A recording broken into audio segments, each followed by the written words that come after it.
오늘 우리가 읽은 누가복음의 본문은 지난주에 우리가 함께 읽었던 강도당한 사람의 비유, 익숙한 이름으로 선한 사마리아인의 비유에 이어지는 하나의 시리즈 에피소드입니다. 지난주 비유의 핵심이 이웃사랑의 본질과 의미였다면 오늘 마르다와 마리아의 이야기는 예수님과 율법교사와의 대화에서 등장했던 마음을 다하고 힘을 다하여 하나님을 사랑하라 라는 계명에 우리가 어떻게 대응하고 살아낼 것인가에 초점이 맞춰져 있습니다. 예수님의 복음에서 말하는 그 사랑이 바로 지난주 사마리아인의 비유와 오늘 마르다 마리아 이야기에 나타나는 겁니다. 지난주 사마리아인은 강도당한 사람을 기꺼이 자신의 이웃으로 받아들였고, 강도당한 사람도 그 차별과 편견, 선입관의 관점으로 그를 거부한 것이 아니라 그 사람의 환대와 선행을 온전히 수용함으로써 그 사랑이 성사되고 성취되었습니다. 오늘 마르다와 마리아도 그렇게 예수님과 그 일행을 기꺼이 자신의 집에 모시고 온 마음과 힘을 다해 환대하고 영접합니다. 이것이 바로 그 자매가 자신들의 사랑을 예수님과 제자들에게 표현한 최선의 몸짓이었다라고 볼 수 있겠습니다. 그런데 오늘 우리가 읽은 말씀에서 예수님을 환대하는 방식이 둘로 나뉩니다. 느낌이 오시죠? 바로 마르다의 환대와 마리아의 환대입니다. 마르다는 예수님과 그 일행을 섬기기 위해서 음식을 준비하느라 분주합니다. 그런데 마리아는 예수님 발치에 앉아서 예수님의 말씀을 듣는 데 열중합니다. 마르다는 유괴의 양식을 준비하는 데 전념하고 있지만 마리아는 어쩌면 자신의 인생에서 처음이자 마지막일 수 있는, 요즘으로 치면 우리 BTS 팬클럽 아미가 집에 BTS 정국이나 지민이 방문했을 때 그 아이돌 스타를 집에 영접했을 때의 마음 같은 거겠죠. 이제는 처음이자 마지막일 것 같은 예수님과의 이 만남을, 그 예수님 입에서 떨어지는 말씀 한 글자 한 글자를 온전히 받아 듣기 위해서 예수님과의 단독 대담을, 영의 양식을 나누는 그 시간을 마리아는 즐기고 있었던 것입니다. 이 장면에 대한 해석은 다양했습니다. 우리가 이 말씀 본문으로 여러 설교를 듣고 묵상해 왔을 텐데, 전형적인 주석은 활동적인 삶과 하나님의 말씀을 듣는 삶이 어떤 관계인가에 대한 것입니다. 즉 활동적인 삶보다 하나님의 말씀을 듣는 삶이 더 소중하고 귀하다는 거죠. 이런 맥락으로 주일날 성경 말씀을 읽고 설교를 듣는 시간이 제일 소중하고 세속적 삶의 시간은 그것보다 덜 중요하다라는 도식으로 많이 전해졌습니다. 저도 어린 시절부터 이런 유형의 설교를 자주 들었던 것 같습니다. 이외에도 환대의 측면에서 예수님이 진정 바라시는 환대는 자신에게 먹을 걸 대접하는 환대라기보단 자신의 말씀을 경청하는 것이라는 해석이 있습니다. 앞에 주석과 유사하죠.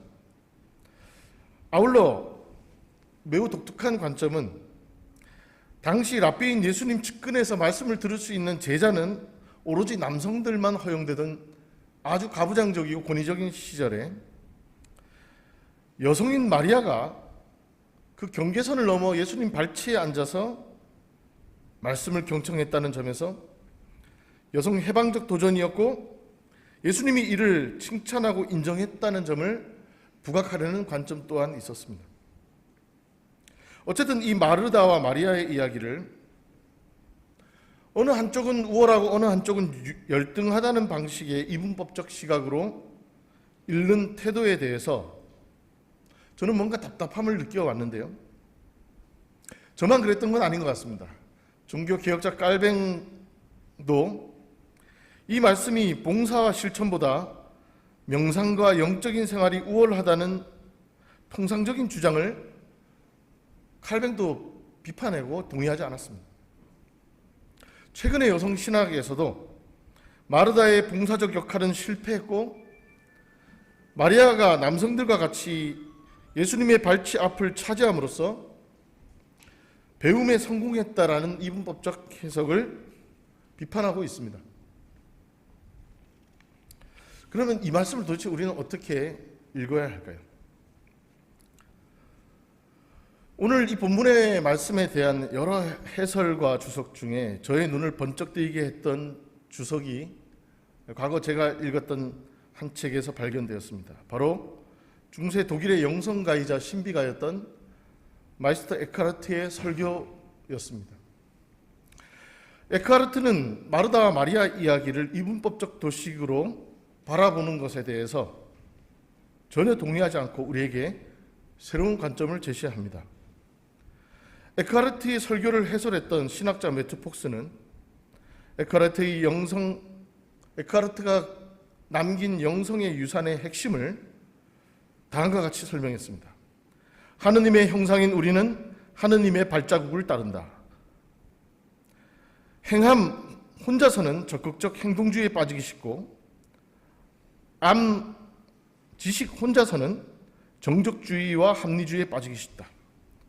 하지만 존재에서 태어나 존재로 돌아가는 행위와 삶은 신적인 활동이다. 왜냐하면 신적인 활동은 참된 창조성이 일으키는 것이기 때문이다. 에크하르트는 관상이란 즉 영적으로 침잠하고 하나님과 독대하며 하나님의 음성을 경청하는 것이 관상입니다. 관상과 일상의 활동을 대립시키는 이분법의 함정에 빠지지 않는다. 매튜 폭스라는 신학자는 에크하르트가 남긴 신학 유산이 바로 이 이분법을 극복했다는 것이죠. 매튜 폭스는 하나님에게로 다시 들어가기 위해서는 이원론과 모든 이분법적인 영성을 버려야 한다라고 말합니다. 에크하르트는 자신의 설교 영원한 탄생이라는 설교에서 관상적 삶과 활동적인 삶이 결코 분리되거나 따로 떨어진 성격의 삶이 아님을 강조합니다. 관상은 좋은 것입니다. 제가 에크하르트의 설교 일부를 읽어드리겠습니다. 관상은 좋은 것입니다. 덕의 행위들 역시 반드시 필요한 것입니다. 마리아는 가장 중요한 것 한 가지를 선택했기 때문에 주님으로부터 칭찬을 받았습니다. 그렇지만 마르다의 삶 역시 유익한 것입니다. 성 토마스 아퀴나스는 이렇게 말했습니다. 활동적인 삶은 관상적인 삶보다 낫다. 왜냐하면 활동적인 삶 속에서 우리는 관상을 통해 얻은 사랑을 쏟기 때문이다. 라고 말입니다. 그러나 이 양자는 동일한 것입니다. 왜냐하면 우리는 관상이라는 흙 속에 심은 것을 행위라는 추수를 통해 거두어들이며 그럼으로써 관상의 목적은 성취되기 때문입니다. 물론 전자로부터 후자로의 이동이 있기는 하지만 그것은 그 전망 속에 하나의 목적을 가진 하나의 과정에 불과합니다. 관상을 통해 우리가 도달한 단순성 속에서 하나님은 행위라는 추수의 다양성이 예시됩니다. 관상은 오직 여러분 자신에게만 봉사합니다. 그러나 선행을 통해 여러분들은 많은 사람들에게 봉사하는 것입니다. 에크하르트는 오늘의 본문에서 마르다의 봉사와 실천은 부차적인 거나 열등한 것이 아니라 바로 관상, 즉 영적인 충전과 말씀의 경청을 통한 자연스러운 성취의 결과로서 덕의 행위들이 이어진다라는 말입니다. 그런 의미에서 마르다는 실패하거나 잘못을 한 것이 아닙니다. 오히려 이미 마리아가 거쳐야 할 관상과 영적 충전을 이미 마친 결과로서 그는 섬김과 실천으로 그 성취를 보여주고 있는 것입니다. 마리아는 아직 예수님의 말씀을 들어야 할 단계에 있기에 오히려 말씀 경청에 집중하는 것이 더 필요합니다. 그것이 마리아에겐 가장 적절하고 최선의 선택이라는 거죠. 그래서 에크하르트는 오늘 예수님의 발치에서 말씀을 경청하는 것이 원동력이 되어 그 후에 마리아의 역동적인 활동과 봉사가 가능했다고 평가합니다. 에크하르트의 설교 관상적 삶과 역동적 삶, 마리아 마르다라는 제목의 설교의 일부입니다. 오늘 주보에 제가 인용했습니다. 제자들은 성령을 받은 뒤에야 비로소 덕을 행동에 옮기기 시작했습니다. 마리아는 우리 주님의 발치에 앉아서 그분의 말씀을 듣고 배웠습니다. 그제서야 비로소 그녀는 학교에 입학하여 사는 법을 배웠던 것입니다. 그녀는 배움을 마치고 성령을 받은 뒤에야, 즉 그리스도께서 승천하신 뒤에야 비로소 섬기는 일을 하기 시작했습니다. 그녀는 바다를 건너가 설교했고 가르쳤으며 제자들 옆에서 시중을 들고 그들의 발을 씻겨주는 일을 떠맡았습니다. 성도가 성도다울 때 비로소 덕을 행할 수 있습니다. 왜냐하면 그렇게 할 때만 비로소 영원한 행복이라는 보화를 모을 수 있기 때문입니다. 이게 1000년도 훨씬 전에 설교의 본문입니다. 에크하르트는 마르다와 마리아 이야기의 아주 편의적인 이분법적 해설에 동의하지 않으면서도 이 두 사람의 삶의 접근과 태도, 즉 관상적 삶과 활동적 삶이 하나로 이어져 있으며 관상을 통해 성도가 더 성도다워지고 비로소 그리스도의 덕을 실천하는 삶으로 견인된다고 가르치고 있는 것입니다. 마르다의 성실한 섬김과 봉사는 그것 자체로 이미 충분히 그 믿음이 성숙하고 견고함을 증명하는 것입니다. 그의 이 활동이 예수님 말씀을 무시하거나 예수님 말씀을 경시하는 천박한 태도라고 쉽게 해설해서는 안 될 것입니다. 그러나 마르다도 사람이기에 그 과정에서 자신의 수고가 인정받기를 바랐던 것 같습니다. 그러니 예수님과 마리아의 대화에 끼어들어 자신의 노력과 수고를 예수님이 한 번 더 돌아봐 주기를 기대했던 것 같습니다. 그렇죠? 오늘 말씀을 보면 그렇죠? 예수님이 마리아랑 재밌게 얘기를 하고 있는데 예수님, 마리아 좀 제가 하는 일 거들게 좀 해주세요. 그러나 예수님은 이미 마르다의 수고를 잘 알고 계셨고 매우 깊이 고마워하고 계셨을 것입니다. 그리고 오늘 우리가 읽은 바 예수님은 마르다에게 타이르듯 말씀하십니다. 마르다야, 마르다야, 마르다야, 마르다야, 마리아는 좋은 것을 택하였다. 그러니 아무도 그것을 그에게서 빼앗지 못할 것이다. 마르다가 예수님께 투덜거리는 모습을 보면서 이번 주간에 이 말씀을 묵상하면서 문득 떠오른 예수님의 또 다른 비유가 있었습니다. 바로 탕자의 비유에 나오는 탕자와 탕자의 형, 큰아들입니다. 이게 이번 주간에 오버랩 되더군요. 탕자의 비유에 나온 큰아들은 그 동생이 아버지한테 재산을 내놓으라 그래서 그걸 가지고 나가서 방탕하게 다 탕진하고 온갖 향락에 빠져 지내는 동안에도 아버지 곁을 지키면서 묵묵히 아버지의 유업을 계승하면서 일했습니다. 오늘 나오는 마르다하고 되게 비슷한 캐릭터가 큰아들인 것 같습니다. 그런데 철없는 동생이 결국 재산을 탕진하고 돌아온 것을 보고 아버지가 동네 잔치를 베푸는 걸 보면서 순간 이 큰아들은 부하 같이 밀었던 것 같습니다. 그래서 누가복음 15장 29절 이후 말씀을 보면요, 이 큰아들은 아버지께 따지죠. 여러분들 너무나 잘 아십니다.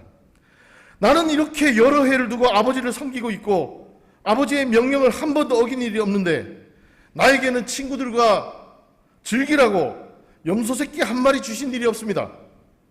그런데 저 창녀와 어울리며 아버지의 재산을 다 삼켜버린 이 아들이 오니까 그를 위해서는 살찐 송아지를 잡으셨습니다.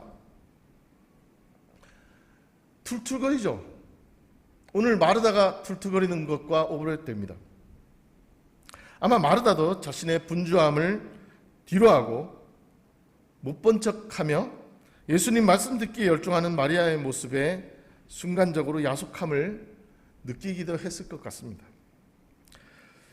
그러나 그것이 잘못된 것은 아닙니다. 마르다의 이 툴툴거림이, 불만이 잘못된 것은 아닙니다.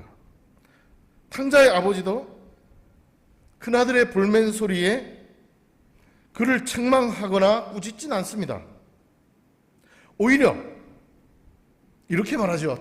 탕자의 아버지는, 얘야, 너는 늘 나와 함께 있었으니 내가 가진 모든 것은 다 내 것이다. 그런데 너의 이 아우는 죽었다가 살아났고 내가 잃었다가 되찾았으니 즐기며 기뻐하는 것이 마땅하다.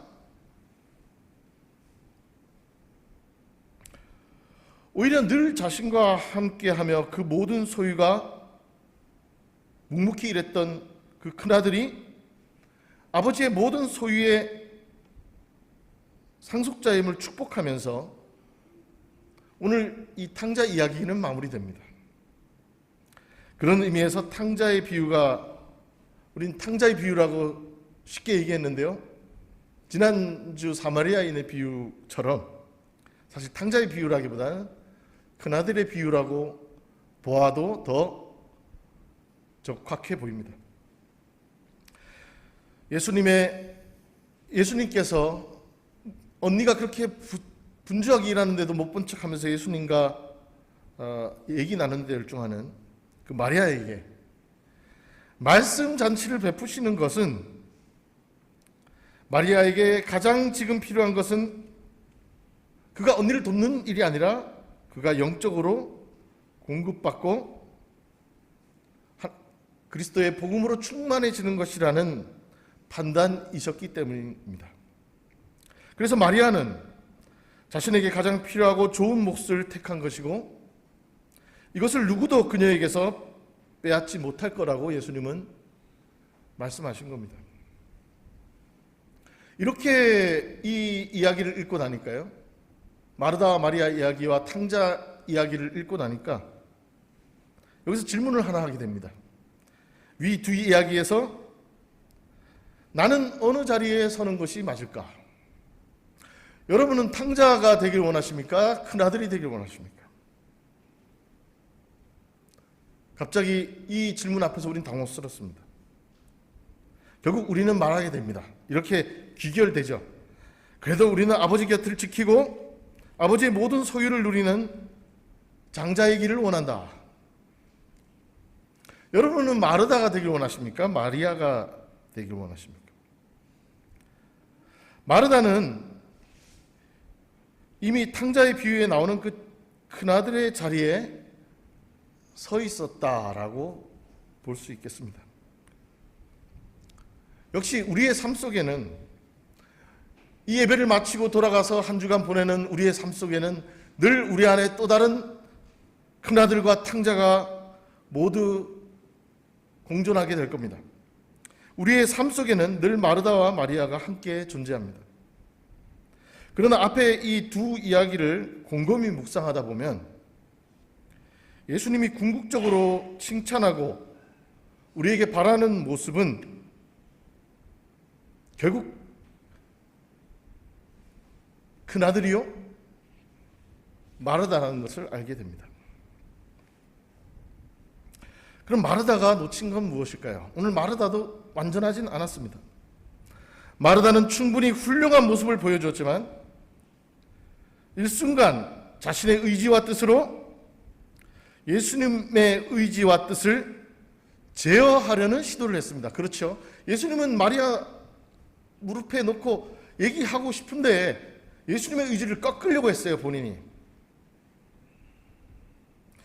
아마도 마리아의 마음속에서는 자신이 옳게 보이고 싶은 마음, 자신의 수고를 인정받고 싶은 욕구, 이 환대와 만남의 자리에서 자신이 중심이고 돋보이고 싶은 의지, 이런 것들이 스물스물 불쑥불쑥 올라오지 않았을까요? 우리도 살다 보면 그렇잖아요. 내가 이렇게 했었는데 나의 이 수고와 헌신과 이 땀을 아무도 안 알아줄 때 야속하고 불편하죠. 빈정상하죠. 이런 마음은 결코 부당한 마음이 아닙니다. 그러나 마르다가 이미 충분한 관상과 영적 충전을 통해 실천과 봉사의 길에 들어서면서 놓치고 있었던 것은 바로 그 어떤 칭찬도 관심도 존재감을 확인하겠다는 의지도 그것조차도 내려놓는 오직 사랑의 마음으로 충만하여 무심히 일하는 것, 그 마음이 진정 하나님께서 우리에게 바라는 모습이라는 겁니다. 여기서 핵심은 바로 무심입니다. 무심이 뭐예요? 오늘 설교의 제목인데 마음이 없는 상태죠. 나를 비워서 내가 하고자 하는 바, 내 의지, 내 욕심 다 비워내고 그 자리를 온전히 하나님의 마음, 그리스도의 그 사랑, 성령의 그 인도하심으로 가득 채워넣는, 그래서 내 마음은 없는 그런 상태를 마이스터 에크하르트도 말했습니다. 하나님과 나 사이에 그 사이조차 존재하기를 갈망합니다라고 에크하르트가 얘기했는데, 이 무심이라는 것은 신학적으로 되게 중요한 개념입니다. 사실 인간의 죄와 하나님과의 관계 단절이 바로 사람이 스스로 판단하기 위해서 선과 악을 판단하는 열매를, 나무의 열매를 먹으면서부터 하나님과의 관계가 단절된 것입니다. 옳고 그름을 판단하는 것은 하나님의 영역임에도 사람도 하나님처럼 될 수 있다라는 그 꾀임에 넘어가 선과 악을 판별하는 열매를 먹고 유심, 나의 마음, 나의 의지, 나의 판단을 가지면서 우리는 하나님과의 관계가 단절되기 시작했습니다.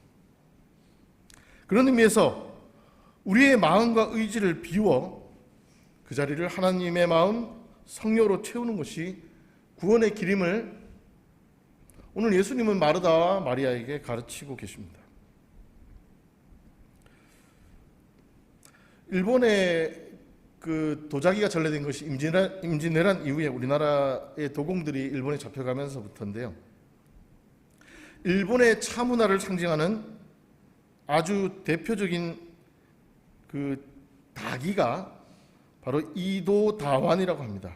이 이도다완이라는 것은 조선의 다완인 사발을 임진왜란 때 전리품으로 가져가면서 그것이 이후에 일본의 선불교와 연관해 찻그릇으로 사용되면서 붙여진 이름입니다. 우리는 그냥 국밥 말아먹거나 막걸리 마시던 그런 막사발인데요. 그것을 일본 사람들은 아주 최고의 명품으로 여기면서 찻잔의 모양이 우물처럼 깊다 해서 정호, 이도라는 이름이 붙었습니다. 지금도 임진왜란 그 6세기에 경상도에서 넘어간 사발이 일본의 그 교토 절에서 보관되고 있는데 이것이 일본 국보 26호입니다. 현재 일본에 남아있는 200여 점의 이도다완 가운데 일본의 보물로 지정된 것이 3점, 중요 문화재로 등록된 것이 20점에 달한다고 합니다. 일본 사람들은 이 조선의 이 사발을 너무나도 귀하게 여긴다고 하죠. 바로 이 사바를 보면서 일본의 미술학자이자 미학자인 야나기 무네요 씨는 극치의 지극한 아름다움이라고 극찬합니다. 이 이도다와는 그냥 우리가 흔히 보는 막사발인데요. 이것에 대해서 야나기 무네요 씨는 무엇 하나 장식이 있는 것도 아니고 어디 한 군데 꾸민 데가 있는 것도 아니다라고 말하며 이 사발의 아름다움은 솔직함, 자연스러움, 무심한 것, 사치스럽지 않은 것, 과장하지 않은 것이라고 칭송합니다. 이 사발을 옛날에 도공들이 만들 때 어떻게 했습니까? 이거는 주막에서 막 쓰는 사발이에요. 빨리 찍어내야 됩니다.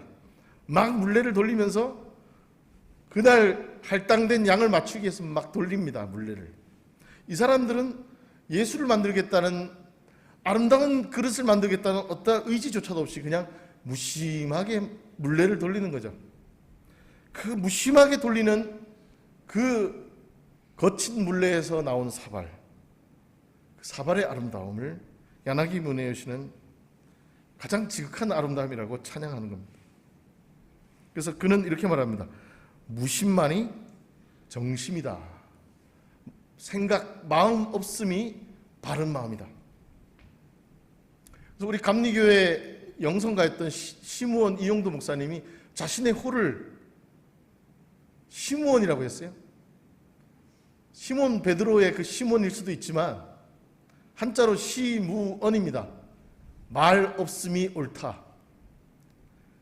내 말을, 내 의지를, 내 마음을, 내 생각을 쏟아내는 것이 아니라 오직 나를 하나님으로 충만히 채워서 오직 나를 통해 하나님만이 드러나기를 갈망한다.